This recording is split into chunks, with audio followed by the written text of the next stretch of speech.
एक छोटे से बालक थे जिनका नाम था धन्ना जाट, बड़े महान भगत हुए। उनको परिवार की मां ले गई कथा सुनाने, तो कथा में कह रहे थे बिना भगवान का भोग लगाए जो खाता है वो पाप खाता है, भगवान की सेवा करनी चाहिए।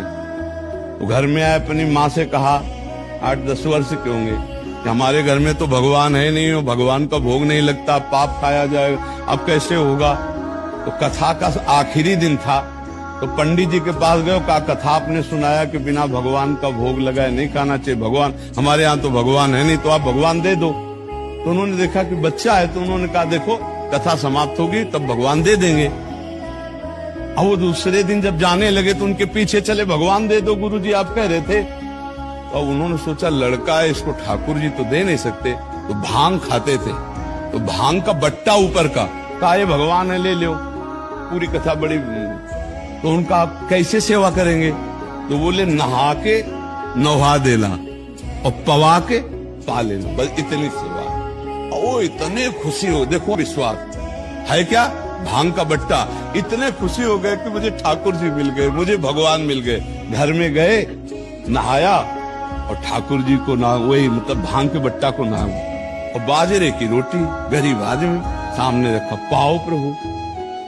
वहां प्रभु कहाँ, एक दिन हो गया, तो उन्होंने सोचा हमारे पास कुछ है नहीं, लगता पंडित जी के पास खीर पुआ सब सामग्री थी तो ठाकुर जी पाते, वो बिल्कुल ठाकुर जी मान रहे। दूसरा दिन हुआ फिर वही बाजरा, तीसरा दिन हुआ फिर वही बाजरे की रोटी। तो वो रो रो करके ऐसे भांग का बट्टा पकड़ा और कहने लगे प्रभु हमारे पास नहीं है कि हम तुम्हें खीर पूड़ी पुआ पवा सके, और गुरु जी ने कहा बिना पवाए पाना नहीं, अगर आप नहीं पाओगे तो हम चाहे मर जाएं लेकिन नहीं पाएंगे। उसी समय श्री कृष्ण प्रकट हो गए, क्योंकि भगवान तो सर्वत्र है ना। भांग के बट्टे की जगह में श्री कृष्ण बैठे हैं, उन्हीं की अवस्था का रूप लेके, और वो और बाजरे की रोटी शुरू कर दी पाना। तो बोले देखो तुम कितने निर्दयी हो, 3 दिन से तो हमें भूख लगी है, तो हमारे घर में ज्यादा कुछ है नहीं, 1-2 रोटी माँ बना पाती है, गरीब आदमी, पूरी रोटी तुम नहीं पाओगे, आधी हमें दो आधी तुम पाओ। भगवान ने, और फिर जो लीला का विस्तार हुआ कि धन्ना सेठ हो गए, अपार वैभव।